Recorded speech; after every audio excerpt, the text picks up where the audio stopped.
Hi, Zizaran here with another harvest video, and this time I'm going to be going over a Spellslinger Essence Drain. It's like a Chaos Spellslinger, Soulrend, Contagion, and Essence Drain. So I do want to say that this is like just a quick leveling guide.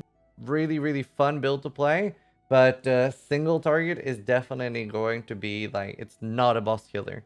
I can already tell that like tier 5 and 10 bosses are not the fastest, so it's not something I would do against Conquerors or anything like that. But it's very good and fun to level up, especially if you want to transfer into actual Essence Drain later, which is what I'm going to do most likely. If I can somehow get the single target up, which I doubt, I just think self-cast ED is always going to be better for actual bossing. I want to do like throw together like a starter guide, and this is something that works quite well as a first character as well. A lot of people really starting with this. It's like you get a lot of damage in the start. It's like very compact skill tree here at 38. This you can get rid of pretty early. I feel like it was nice when you don't have any mana on gear, just so you can more fluidly use like smoke mine and stuff early. The AoE nodes as well aren't like super needed. They're like some of the easiest things you can scrap, both the blast radius and arcane expanse, because yeah, they do very little. It's just like increases your contagion AoE slightly, which is nice because you don't get to use like ink AoE or intensify with your contagion in this part. But generally, I felt like Soulrend and Essence Drain did fairly well with at least the contagion being a small radius. Getting spreading rot early is really nice because most of the time my Vol Blight didn't actually have much damage stuff. I was mostly using it to do wither charges. So this is like pretty much where I'm at right now in my character, and I'm about to get like Glancing Blows, then maybe Sanctuary, and the endgame tree, or like when you're around level 93 would look something like this, I'd imagine. Now I do want to do like a follow-up on this in a few days when I've had time to play it a little bit more and maybe transferred to Essence Drain, but I know a lot of people have been asking for a more like hand-holdy guide for this, so I really wanted to show it off. So like early on, it's a bit slow until you get level 24. I usually use Contagion for clearing, so I do actually put like damage support gems with it. So like Void Manipulation and Control Destruction early, and then it does like clear fairly well. So you have like Vol Blight, Contagion, and Essence Drain very early. And then I have a separate like Spellslinger set up here. And you can use things like Skitterbots until you do get Spellslinger. But obviously, we want all the restoration to be used on Spellslinger once we have that. It doesn't really come fully online until 31 and 28. 31 is like some support games like Efficacy. I actually end up putting item rarity on both the Contagion and the Soulrend.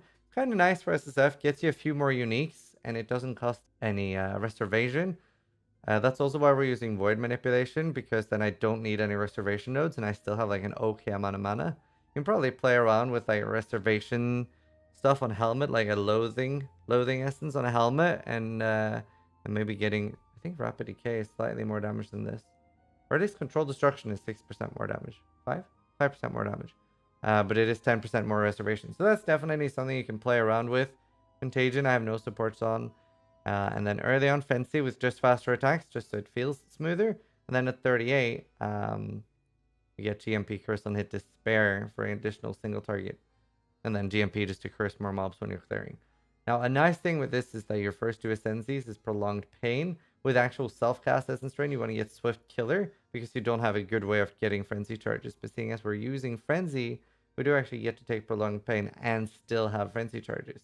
Then obviously, later with Ghost Dance and Escape Artist, you get a lot of defense there. I do want to make sure I mention that every time you play a Trickster, especially as soon as you get this node, your tank goes up tenfold just by getting a Jade Flask. Like, I can't emphasize this enough. A Jade Flask, like, makes the build. Every time I had somebody complain about Essence Drain or any form of Trickster being squishy, it was always because they didn't use a Jade Flask. And Flasks in Path of Exile is the most important. So most of the time when you're looking at streamers, you'll see that they have very similar Flask setups, and there's good reasons for that. Like, they're just so strong in PoE. A Granite and a Jade makes you, well, against like just white monsters, immortal. So yeah, and then get a instant life flask as well. I see a lot of people aren't using cluster jewels. A, they're very hard to roll right now. Even with the patch, they are quite hard to roll. And B, there's not like the strongest ones for ED. A lot of people I see are taking block clusters or life clusters as well. So, and a lot of people go dodge on builds like this. That's a lot easier in Trade League where you can get the whatever the Awakener jewel is called. That you can like grab base acrobatics and glancing blows without actually traveling there. And then again, like this is my full setup. I think I have a couple of open skill gems. It was a very, very light skill gem build. I ended up doing like Vol Righteous Fire, Ink Duration, and then I'm leveling another Essence Drain. But Vol Righteous Fire is just nice to help with the single target. So bosses have felt okay with that up because I'll pop my like one link Vol Blight just to get spreading rot charges or like wither charges, and then the Vol RF, and bosses are dying pretty quickly. And we can show this in game, but I included like the gear that I used pretty much for leveling. And we can show you. So I used 2 of these for leveling. These are very easy to make. You can just grab like a item level 2 wand. So what I normally do for that is I'll kill Hillock on a new character and de-level it with its wisdom scroll and 1 scour, and that de-levels it to level 1. That means that the vendor is going to sell you item level 2 wands. There's a few extra stats at item level 3 that you don't need. And it makes rolling +1 lightning, +1 cold, any like plus level wand a lot easier. Normally what I end up doing is I would, in this case, use Aberrant Fossils until I get +1 chaos on the wands. Now, if like this wand you get like this, where it has an open prefix, then at like level 40 something, you can craft a damage over time multiplier as well. So you do actually see a nice damage boost there. This is the one that I'm using endgame. You can 100% guarantee these, especially on an item level 65 or below wand. At level 66, you start getting new stats that are chaos related, like extra chaos, lightning damages extra chaos and stuff like that. But at 65 and 64, these don't exist. So the easiest way to get a super budget one is remove non-chaos mod and add a chaos mod. Then after 3, you're guaranteed to get this. You'll get chaos rest, damage over time multiplier, and +1 chaos. And then you'll have an open prefix for example, spell damage. So really easy to make that, and this is already what I would consider quite good. And I could multi-mod this for spell damage, higher spell damage than this actually, and trigger. I'm not sure what I would use the trigger on, but the opportunity is there, and that's nice. However, for a super endgame one, what you want to do is item level again 64 or 65 and roll until you get spell skill gems. Now, what I've started for a lot of my builds is I've started doing and I want to continue this, it's like craft the build, especially for harvest where there's so many crafting things. I want to like go over each gear piece and tell how to craft them. That'll be a separate video, but I want to go over the wand and shield in this because I think it's so important. So for this, you roll with caster mods until you get +1 spell skill gems. That is a pain. It can take a lot. I've only managed to get 1 so far. But now what I would do next is that I would craft any suffix, not anything to do with chaos, but I would craft, for example, fire resistance right now. And then I would augment this with chaos, right? It's like the harvest augment chaos. It's like an exalt, but it will hit a chaos mod. The first one is guaranteed to hit either +1 chaos skill gems or damage over time multiplier. And then the next one is going to hit the other. So you're guaranteed +2 to chaos skill gems and damage over time multiplier. Now, for getting a high roll on the chaos damage over time multiplier, I would do remove chaos, add chaos until it hits a high roll. If it hits the +1 chaos skill gems, it's going to replace itself, so you never lose it. So that's really nice. And then afterwards, when I've gotten those prefixes, I can just do like prefixes cannot be changed and use the scour, and I could multi-mod the suffixes for what I want. So I could get Arcane Surge or whatever I feel like, really. As for the shield, what I do is I spam caster mods until I get, and again, this is also item level 64 or 65. Same reason, you don't want the chaos as extra mods. So fossilized spirit shield is what you want. And on this shield, what I did was caster mods until I hit I call it tier 1, but highest spell damage that you can get at this item level, which is up to 99%. I had two open prefixes in this case, but then I crafted a bottom tier life roll, and I did remove life mod, add life mod. Now this can only change our life to life. I did this until I got a decent life roll that I was happy with, so I got 89 life, keeping that obviously, very happy with it. You could also craft life, like 64 or whatever. Now as soon as I found out Augment Chaos mod, the only thing it can hit is +1 Chaos. So this is going to be a shield, and this is guaranteed. There's no chance, there's no RNG. I just need to find Augment Chaos, and after the patch, it's very common. I just haven't played much after the patch yet.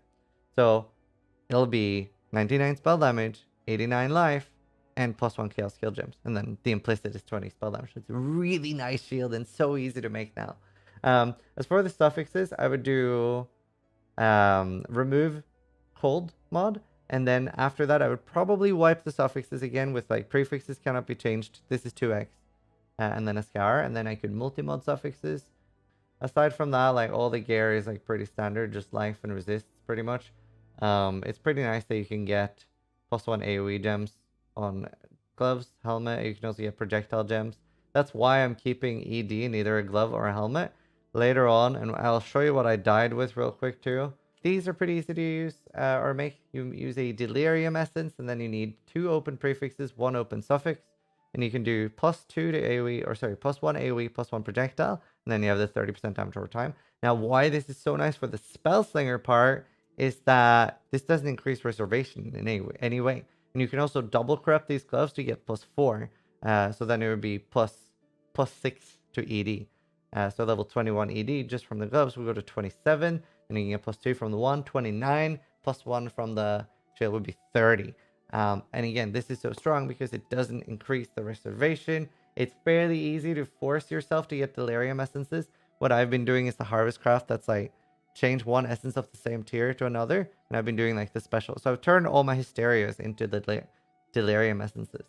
Now, this is quite nice for the Essence Drain standalone part 2. Normally what I end up doing is a glove like this. And then I 6-link Val Blight for single target. This is really annoying against bosses that you're scared of or don't want to be actively standing still against.